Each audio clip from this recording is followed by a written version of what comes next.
Wow. What a game. freaking finish.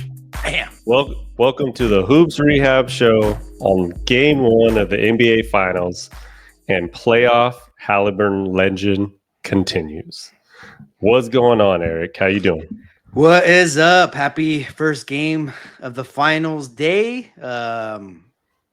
If people were doubting this series before, I hope you've changed your tune now, because looks like we gonna have another special one on our hands. But man, what a game! What a game, man. Gotta love it. And this is what we watch the NBA for. But as always, everybody, I am the Game Injury Doc, aka Dr. Evan Jeffries. On my right is Eric B. Mack. We can be followed at these handles at Game Injury Doc and at Eric B. Mack on all platforms, along with the Hoops Rehab Show YouTube page. Please subscribe. And we also have the pod, which is available wherever you get your pod. And it is the Hoops Rehab Show. So please download, follow, rate, and comment. We love for you guys to do that. But let's get it cracking. And what did I tell you about these Pacers? Oh, so I guess it is going to go 6 after all. No, I'm kidding. I had my notes. I was ready to talk about how you figure if Indiana has hopes of winning the series, that they're going to most likely need to do it in 6. It's going to be tough to win a game 7 on the road. And I was just about to say where it's even going to be tougher, because now you got to win 4 of the next 5. I guarantee you that's probably something that has not happened to OKC this year, losing 4 out of 5. But wouldn't you know, it's just been happening every game. I mean, every series they've had a moment like this, if not 2. Yep. Very, very much like the New York series. It was a little bit more, it drug out a little bit more in the 4th as opposed to like a quick 2 to 3 minutes, like the Knicks, but the result felt the same, man. And I know we're going to get into starting lineups and what we saw out there on the floor, but just that initial reaction is like, I can't believe this is happening again. And I shouldn't be shocked, but I am. That's for sure. And before I get started, like always, everybody, please comment. If you're on the YouTube feed, you're on the Twitter feed, you're on the Instagram feed, let us know your reactions. We'll get to your comments as soon as we can. My first thought in this game was the Pacers had 18 turnovers in the first half, and we're only down by 12 points. It was one of those halves where like they kind of kept it between 8 and 12. And the whole time you're like, they should be down by 20 easily, right? But somehow it was still a game. And what threw me off about this, and I think we'll get in more detail about this lineup change, but when you got something that's been working like a well-oiled machine throughout the whole playoffs, throughout the whole season, and you change a starting lineup to compensate for what they have as far as matchups. So basically you downgraded your lineup just to match up with Indiana. I thought personally that was just a bad omen to start the game. And obviously they had a great first half. So necessarily, was it the right move? Was it not the right move? But in my opinion, just getting rid of that lineup that has brought you here, and there was no need, like in my opinion, there's no need to do it, because you've done this, you've had this lineup the whole time.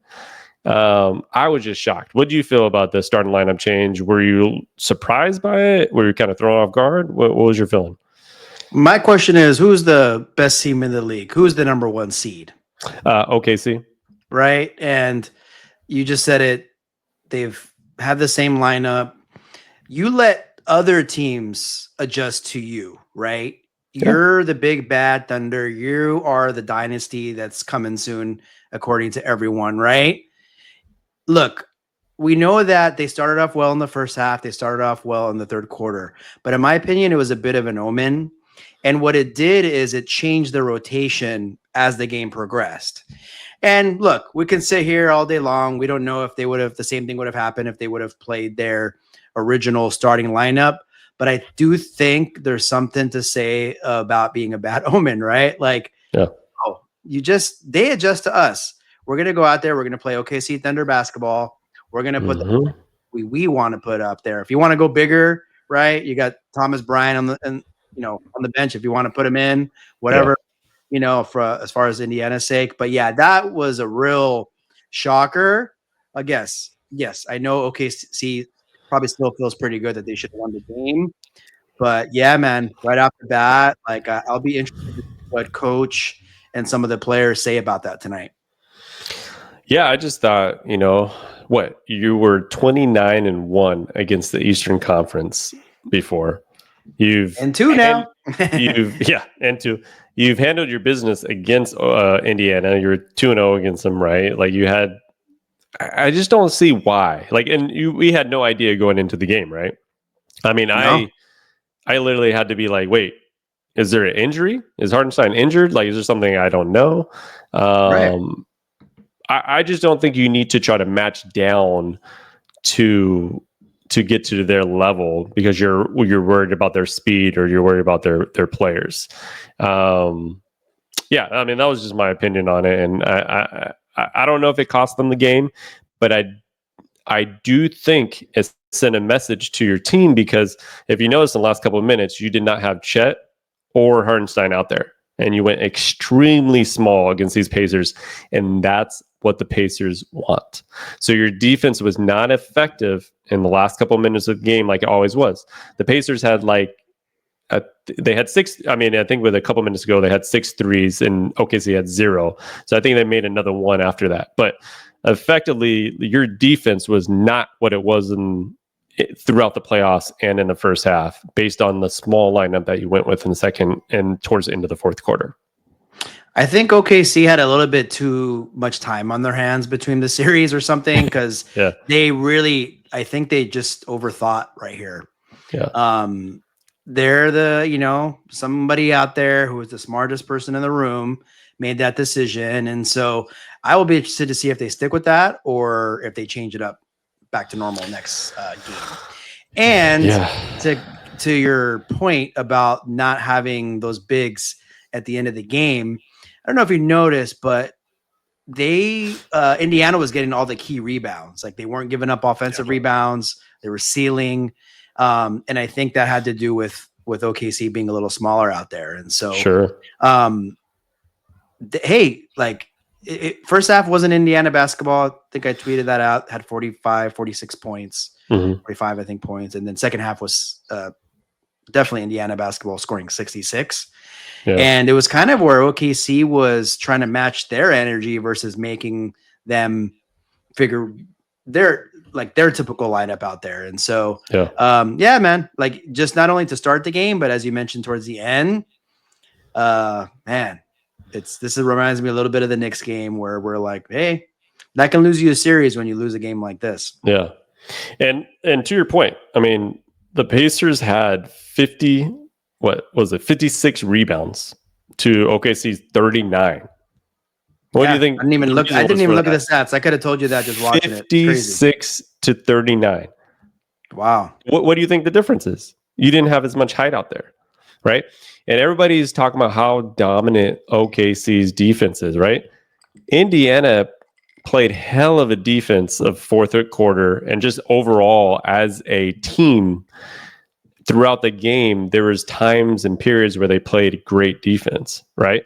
OKC shot 39% from the field goal the whole game, right? 39 is not going to get it done. That's not something that usually gets that gets off a playoff win, right? So I just thought there's some mismanagement in lineups. I mean, to me, is Chet your third best player in the series, or I mean, at least on the OKC team? Well, I mean, in theory, right? I mean, he should be 6 points. He had 24 minutes.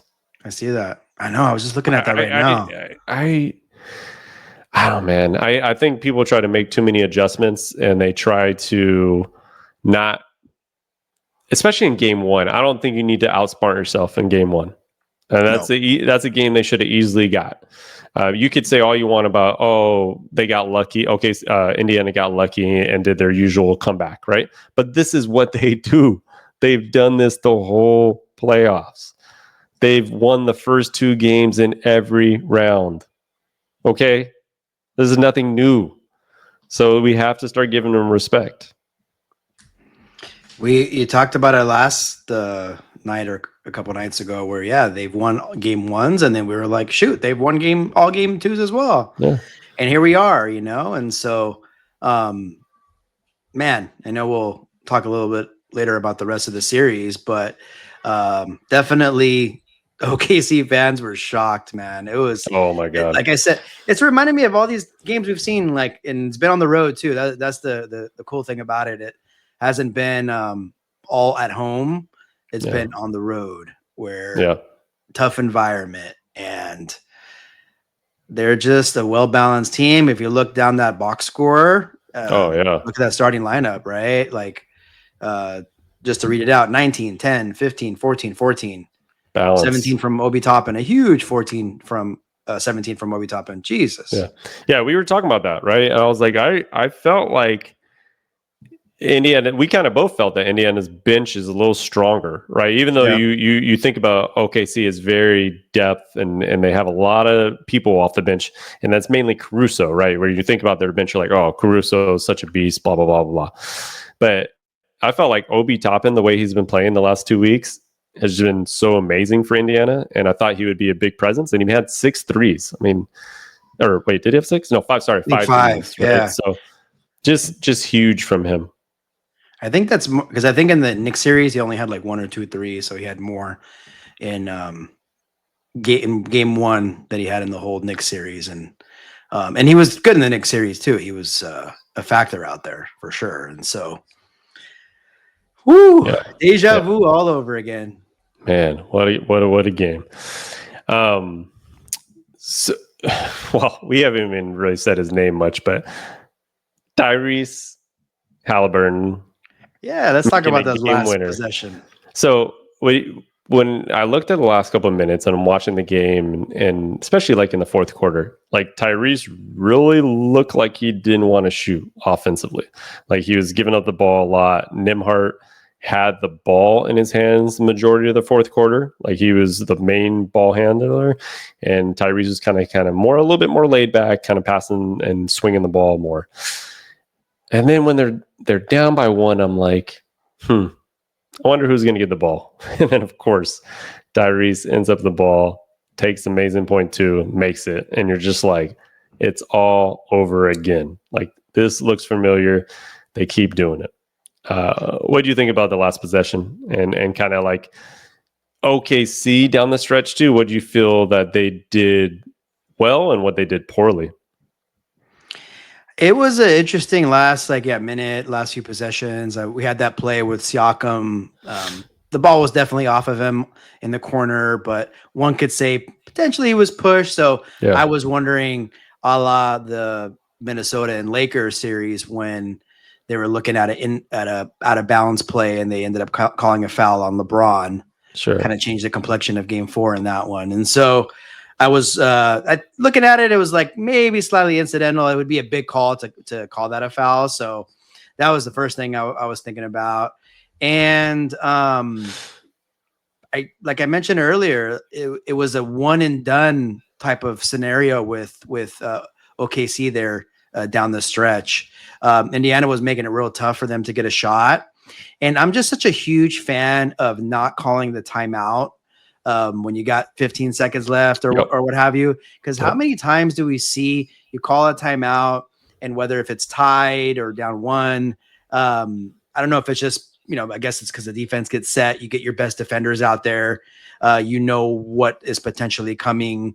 And way more often than not, when someone calls a timeout, you really don't see him cash in. And so, sure, Haliburton was a little bit off ball towards the last few minutes, but you had to know down the stretch, the last few seconds, when he had it, I was like, what is he going to do? Like, he's going to shoot it. And he ended up getting a great shot, kind of semi mid-range, and just nailed it. I mean, honestly, when it went up, I was like, it's going to be good. Like, it's 100%. It's just the type of playoff he's having right now. Yeah. And so, I think Indiana took it. I can't say OKC just had like terrible decision making. They got some good shots. Williams had a nice 3-point shot that he missed. Dort had a 3-pointer off a SGA double, and he missed. SGA was aggressive. He made a shot, but I think he was the one that missed the shot there at the end. Yep. So, hey, make or miss league.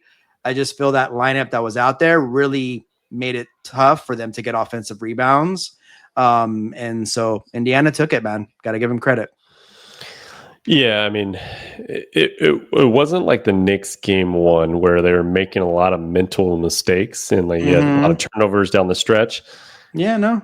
They just had contested jumpers, and Indiana was boxing out and getting rebounds and not really giving up second chance opportunities. And my thing is like the defense in the second half. I mean, Indiana scored 66 points, right? So that's for a number one defense, right? Like OKC is, that's a lot of points in the second half, right? And that's what Indiana does. They kind of like stay within the game, and then with their depth and the ability to run, they wear you down eventually, and they continue to do that. And so, I mean, those are the key points that I was trying to make before, right? You have, if they get something from Playoff Haliburton, obviously the big jumper, right? And he had an all-around good game with assists and rebounds. You got something out of Siakam, right? And you got something out of Rick Carlisle, who made an adjustment in the second half and really made a difference in just scheming his second half and getting his players to believe and trust, right? So I think, overall they played SGA well. It just that he's going to get his, and that's fine. But nobody else really had a big game, and that's what you're looking for, right? So if SGA gets 30-something points and nobody else is really pitching in, you're probably going to win a game like that, and you're probably going to be happy to go into a game like that. Absolutely. We talked about coaching, and right off the bat, we can say Rick Carlisle outcoached him right tonight, and so that's something we may see. I mean, he's been there, he's done that, he's led different teams. So, speaking of Rick Carlisle, so in the last 50 years, 50, there's been 2 15-point comebacks in the finals in the fourth. Guess who coached both teams? RC. Rick Carlisle. I'm gonna call him RC now. I think that's a good name. Okay. RC. And so it was Dallas against Miami in 2011, and then tonight. And so Indiana's breaking all sorts of records. They were actually down 9.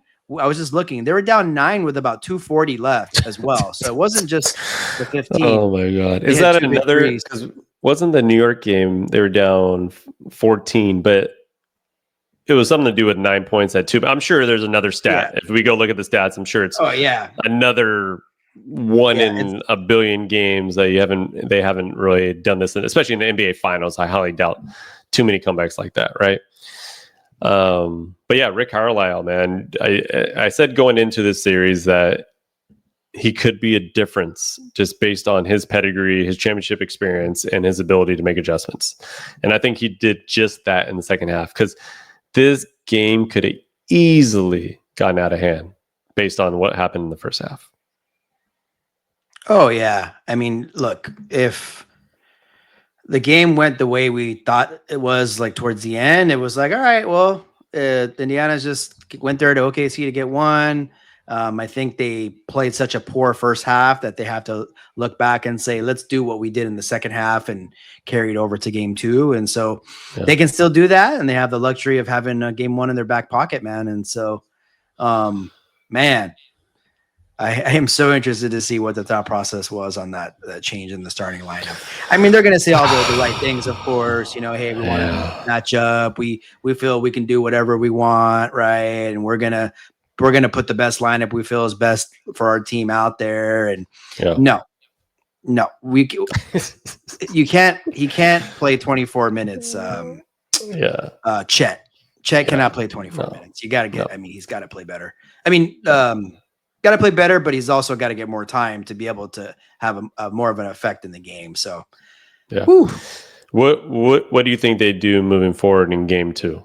Do they go back to the lineup, or do they get stubborn and stay with what they thought was going to be the best for them?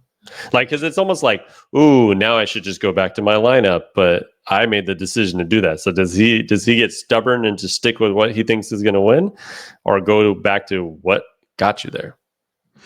Look, so I didn't touch on this yet, but kind of seems like we're hitting the panic button a little bit. But OKC, this does remind me a little bit about their with their series against Denver. So it was a game one. It was in Oklahoma. Similar where Thunder really just had control practically the whole game. You remember it's that game where they were fouling all those they had all those fouls when they were down 3. Oh yeah, yeah. And so it was a kind of a clunky, weird ending. And Aaron Gordon hit a shot to win it, and in similar fashion. So I gotta think that this team is gonna hang their hat on that and say, hey, we've been down in a series before. Hell, we've lost game one at home in these playoffs. No, and so that's the first thought. Second thought, you're right. Do they just go back to what brought them there? For me, I would have to think you can't worry about like, oh, we're going to look bad. Like, oh, we're stubborn. They very well may be stubborn, but I hope they go back to the lineup that got them there. Sure. Say, screw it. It's okay. We made a mistake. We own it. We're going to go and take game 2. We're going to, beat them early. We're not going to even give them a chance to come back at all. And so, in my opinion, I think they do go back. But if they don't, I don't know. Yeah. I mean, I was looking at OKC's stats. I think they were 8-1 or 9-1 in the playoffs at home, right? With that one loss being Denver, but their margin of victory was 24.6. And I was like, it's like the biggest differential ever in playoff history, right? Like the regular season, right? Yeah. So I'm like, going to game 1, like, gosh, man, like, how is this going to be for Indiana? And like, getting a game 1 victory has got to be such a good feeling for them, because they know they at least go back to Indiana 1-1. And then the other thing is, and we were saying this before, I mean, OKC is the youngest team in the league, right? Yes, they've been the best team, but will they succumb to some pressure as this series gets deeper and deeper, right? We're in the finals. Like, will Chet and Jalen Williams not really be there, right? Will they not have big games because they just haven't done that before in this type of environment? And for me, when you look at Indiana, what Haliburton has done has propelled them to this legend that he can do it at any point in the series, right? Like, I have no doubt if he has the ball with the money on the line, like, he has a better chance to win the game, right? I'm not really thinking about Chet in those situations. I don't think I'm ever thinking about Chet in those situations, right? So, and then it also, when it boils down to it, you got Pascal Siakam, and he's a veteran teammate that is going to be that option 1 pretty much every game. And you have that right there already built in. Man, I don't know. I think they have some experience that might be more valuable in a way. And then you have a head coach, right? So that might be more valuable in a way than what OKC has, even though what they've done this whole season. Yeah, we talked about that, man. The Caruso's been there before. Yeah. But they have a young team, and so great young team. And so, hey, it's time to be put to the test. We're going to see what they're made of. Shea had a great game, 38 points, took 30 shots, right? So I wouldn't say like super inefficient. I mean, it was still 14 for 30. So, hair under 50%. I mean, not terrible. But it wasn't a super efficient night. Jalen Williams, very inefficient night. We talked about Chet. It's going to be about who's the number 2 guy going to be. And it's got to be, in my opinion, one of those 2 I just mentioned. And so that's what I look forward to in the second game. If they can do something about the rebounds too, that has to be something that I'm sure is talked about. They'll have an extra day of not rest, but an extra day of trying to figure that out. Yeah. They got to find ways to, I mean, look, they had 20. How many turnovers did Indiana had? 25. So it's like 25. they're obviously. I mean, look, 18 of them were the first half, 7 of them in the second, but Yeah. it's still 25 for the game, and so Yeah. they did a lot of good things, and so we'll see if they can do what what New York was not able to do, and that was win game 2. Yeah, for sure. And the other thing I wanted to point out is we talked about assists, right? Like Indiana has led the playoffs in assists. They were a top 3 team in assists in the regular season. And tonight, again, 24 assists to OKC's 13. So wow, yeah, that's when I look at OKC and I'm not trying to find like faults in their team, but the one thing I've always thought is they're just more of a ISO ball team. I mean, that's partly because of SGA, right? Because he is that type of player. They don't spread the ball around the way Indiana does. And the way Indiana can create ball movement and the way they always are hitting somebody for an open shot, you're bound to make some of these open shots, right? If they get these wide open jumpers, they're going to have more chances to make buckets, right? And I think that's part of what their game is and an advantage that they have versus OKC, who is not so much that type of team. I don't know. What are your thoughts on that? What do you think of like OKC in terms of what do you see them offensively? Like to me they're hard to read because they don't move the ball as much as you would think out of a top offensive team.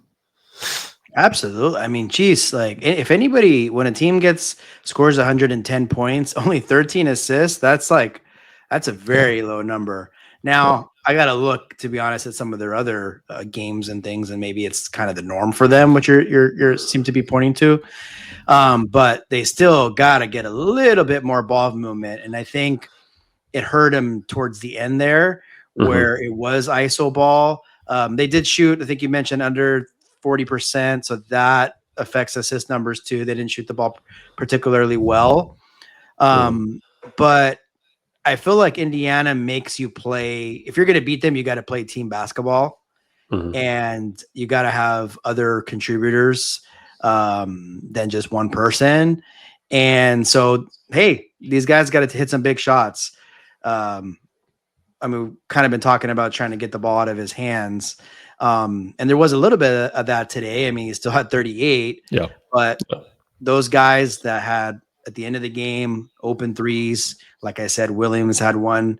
If he makes it, we're probably talking different tonight. Dort had one. If he makes it again, we're probably, talking different tonight. And so, yeah, man, I think it is a concern if you're going to get 13 assists on 110 points. I didn't even realize that. Yeah. And, when you look at regular season, Indiana was number 2 and OKC was 15, right? So it's just middle of the pack, kind of their norm of how they play. But I just thought that was a factor kind of going into the series that Indiana would move the ball around a lot. And then going back to SGA, yes, he had 38 points, but to me, similar to how Brunson was in that series, is you create pressure on him throughout the game. And there was times where they picked him up from full court or they were kind of in him a little bit. And towards the end, I thought, there's a couple times where he got hit to the ground. They got him a little physical towards the end. And there's that one time where he just laid on the ground for about 20 seconds and was trying to catch his breath. And even Richard Jefferson was talking about that. I think he get fatigued. Like he got tired towards the end because he was doing so much. And that's all you can ask for as a Indiana fan or even an Indiana team, right? You're like, I want to tire this guy out and make him work as hard as possible. And that will lead to a fourth quarter where he might be more tired. Absolutely. He can do everything. And so getting him a little bit tired, a little bit fatigued, especially when a game is close at the end. Yeah, man, I think I saw that tonight too, where he had 38, but he needed to get 40. They really needed him to have a 40 spot to win. And sorry, I was just kind of looking to I just pulled up 3 random games for OKC this playoffs. One of them being Game 7 in Denver. So the 3 games, the assist totals were 26, 28, and 30. And it was about the same, maybe a little bit more points. So yeah, I mean, it's interesting. You know, they've had games that they have like moved the ball around, and so maybe Indiana found something. Maybe they're like, you know what, we're just gonna make them kind of even. They are like an iso ball team, but we're gonna even make them more so that. And so, as you said, that could also tire him out too. Like always having to drive the ball, having the ball in his hands, making him work on the other end too, right? That's always, we always talk about that. You got to make these stars work on both ends, and that's what they did all night. Yeah, definitely.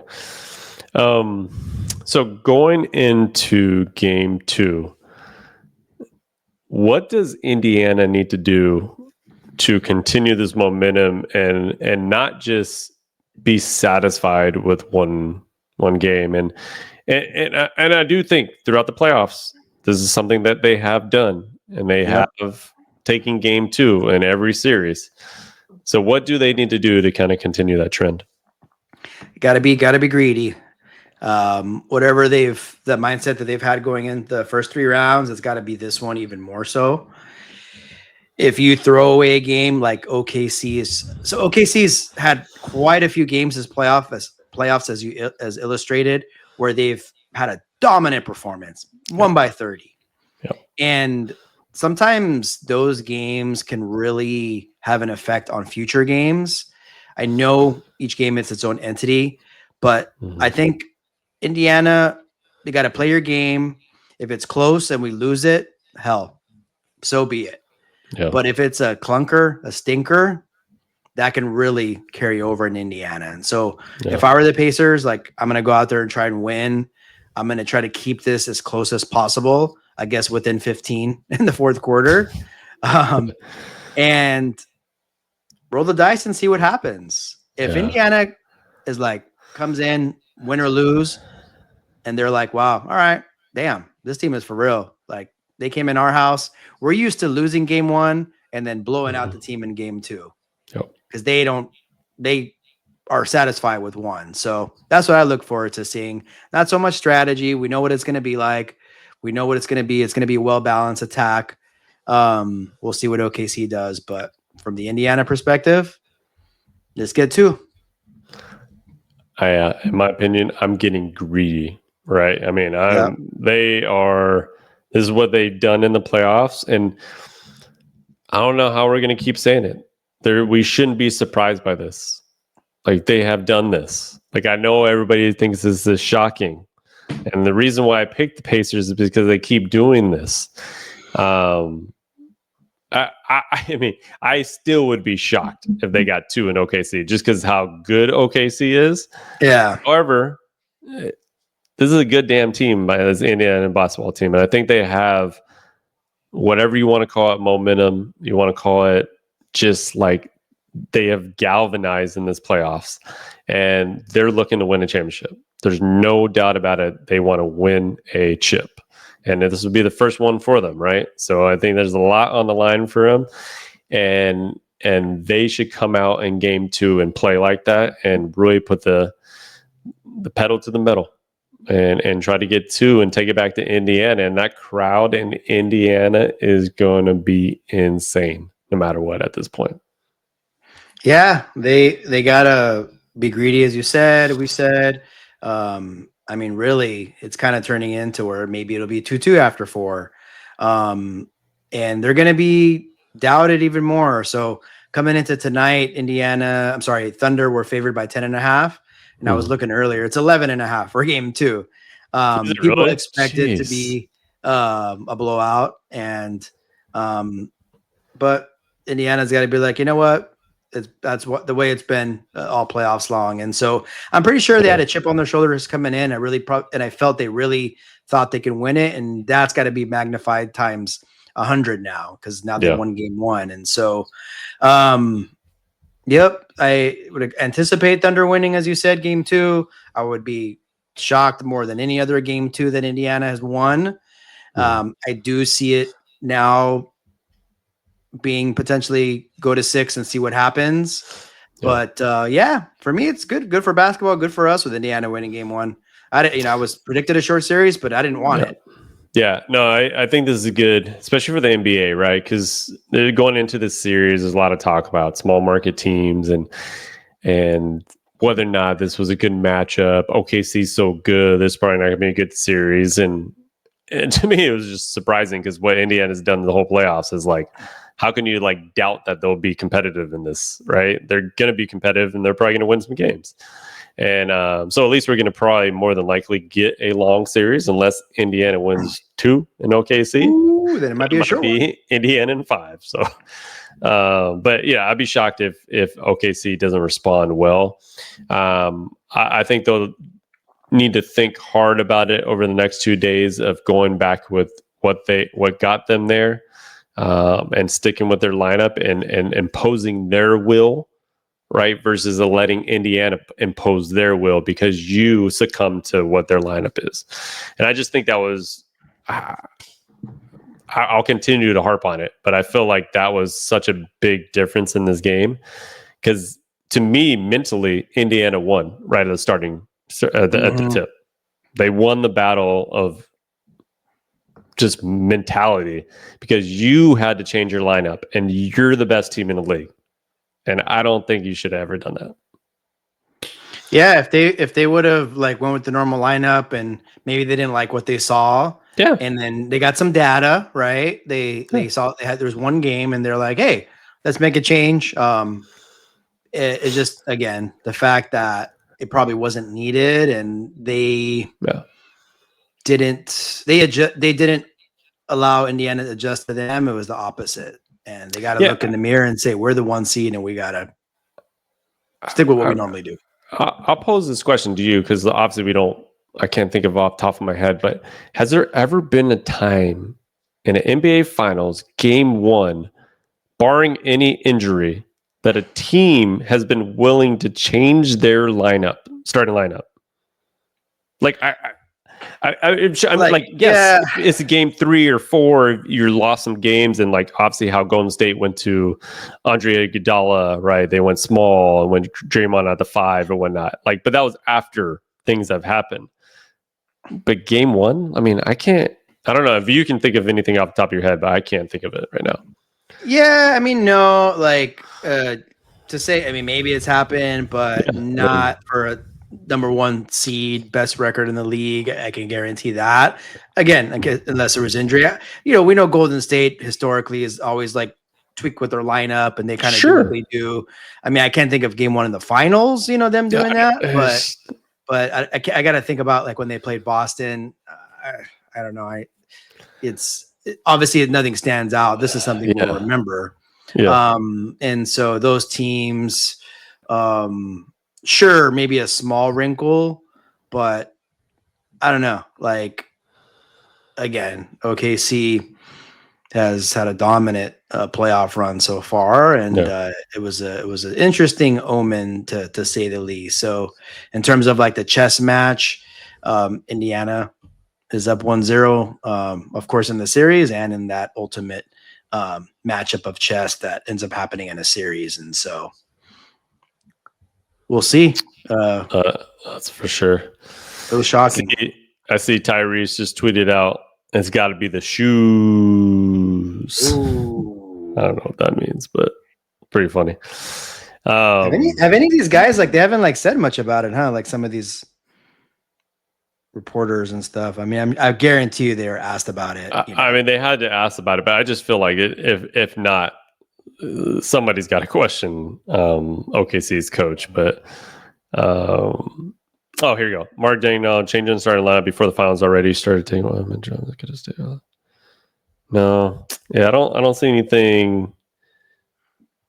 Yeah, I'm trying to see if they have any updates on it, but I'll check it out as soon as we get off the pod. So 48-minute game. The Thunder led for 46 minutes and 25 seconds. It was tied for, I guess, 1 minute and 34 seconds. And then Indiana just led for the 0.3. That's crazy. So it's crazy because it's like for the Thunder, you're like, man, it's we talked about, we illustrated some things they can do different, but you played well. Yeah. I mean, they played well. They caused 25 turnovers. SGA had 38. It was like, for the most part, a OKC Thunder game, but we know that when you get an L, it's things are going to be nitpicked a little bit more. Yep. And so, yeah, man, that's just crazy. So the only time they led was after he hit that shot and that 0.3 that OKC had left to get the game. Yeah, that's incredible. It's wild. What a game! What a game one. Looking forward to game two. Yeah, man. Any major thoughts before we kind of get out of here, Eric? Thunder have led the league and by a wide margin and double-digit victories, and that's probably something they're looking forward to doing on Sunday. And Indiana is just going to have to do what they do. The finals is a little spread out, so it's Thursday, Sunday, Wednesday, Friday, Monday, Thursday, I believe. Yeah, so we got some time in between for these teams to think about it. Yeah. I'll leave with a couple stats here. So the Pacers are 5-3 when they go down by 15 or more points in these playoffs. 5-3. And then they're down by 15. I thought that was kind of interesting. That's incredible. You're down 15, you lose ball games. That's just how it is. For sure. And then to me, this is just a crazy stat and what really puts Haliburton's playoffs into perspective. And most go ahead or game time field goals with final 5 seconds in the fourth or overtime since the 97 playoffs. LeBron has 8 of them. Reggie Miller has 5, and Haliburton has 5. Ooh. I mean, that's was it all this playoffs or what? Well, so he's had 1, 2, 3, 4. I know he's had 4. Maybe last year he had one. He might have had one last year, because he's had one in every round, right? Milwaukee, Cleveland, and OKC. So, hell of a playoffs for Haliburton. And if Indiana wins the finals, man, it's going to take Haliburton to a whole nother level as far as his respect in the league. And this is a guy that was voted on by his peers as the most overrated player in the league. Can you talk about that enough? He's sponsored by Nike, or does he have Nike shoes? I imagine.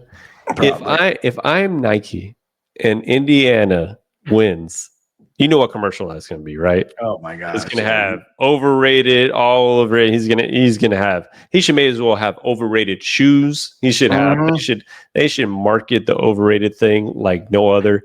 Maybe bring back the talking penny dolls and have a talking Tyrese Haliburton with Chris Rock talking about overrated the whole time. But yeah, man, he's going to have some marketing galore after these playoffs. So.